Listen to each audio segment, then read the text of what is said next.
I now call the final speaker in the open debate, Keith Brown, up to 6 minutes, please. Presiding Officer, I should say from the start I believe this is a good budget constructed in very difficult circumstances. I like the fact that it supports our public services, that it has social justice at its heart and that it protects the NHS as the best performing NHS within the UK. However, a number of the speeches that we have had comparisons from both Conservatives and Labour, comparisons with previous Tory governments and with prospective Labour governments in future. First of all, the Tories. First of all, Liz Smith told us that there wasn't sufficient support for business. This is from the party that said virtually nothing in Scotland about the effects of Brexit on the Scottish economy and on business. Yep. And if you're going to quite rightly listen to what business says about this budget, I don't deny that shouldn't be done.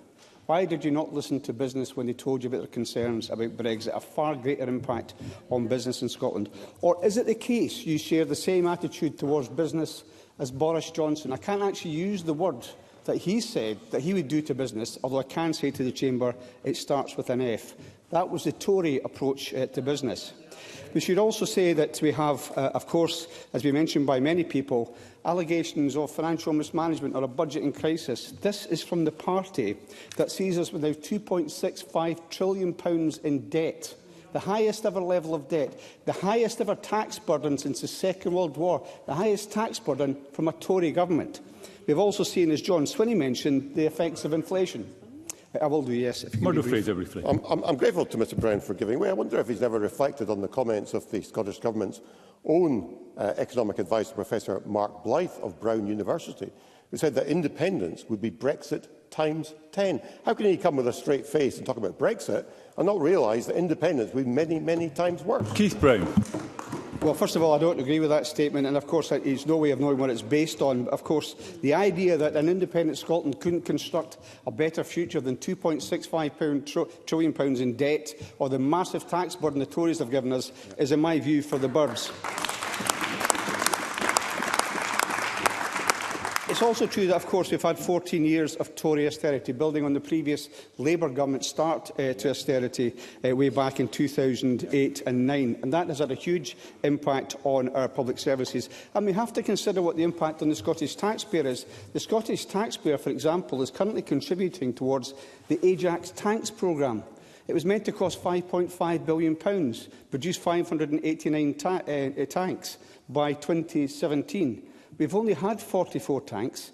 The tanks are meant to cost £9 million each. The current cost is £90 million each, and that's 7 years late. That's the level of Tory mismanagement of the economy and the impact on the Scottish taxpayer.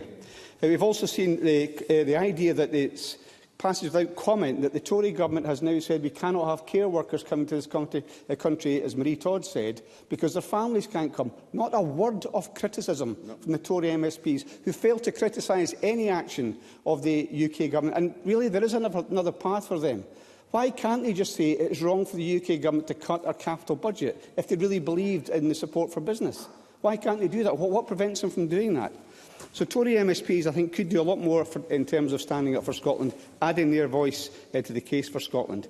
And Labour, my goodness, really, Jackie Baillie mentioned the last period of the last Labour government. We all know the last words of the last Labour government. There is no money left.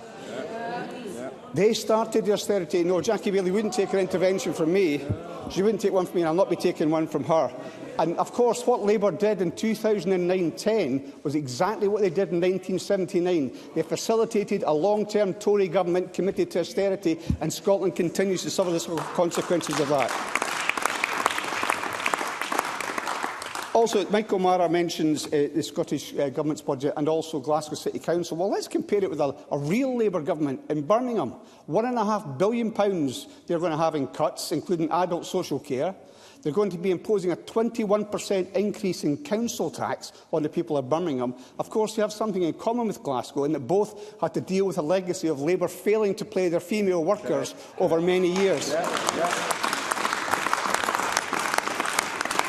That is That is a history of Labour governments, and that's also the warning that we should have in terms of what we'd expect from a future Labour government. And we've been talking about local government. I remember being a local government leader in the early 2000s, going to the then Labour and Lib Dem Tory executive in Scotland, Lib Dem and Labour executive, and saying to them once again they were cutting the share of the budget to Scottish local authorities.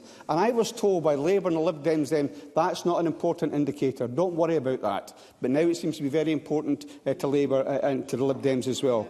We have done far more in terms of removing ring fencing and supporting local government than Labour have ever done. And Alec Cole-Hamilton talks about selling off the seabed cheaply. This is the party that sold off the Royal Mail for billions of pounds less than its market value. We're still paying for that under Vince Cable. I'll not mention what has been done by Ed Davey in terms of the Post Office, of course, or the betrayal on the tuition fees. But it's very important. People think we should dismiss and forget about the Lib Dems because they're an irrelevance. We shouldn't forget their actual record in office. So I would say...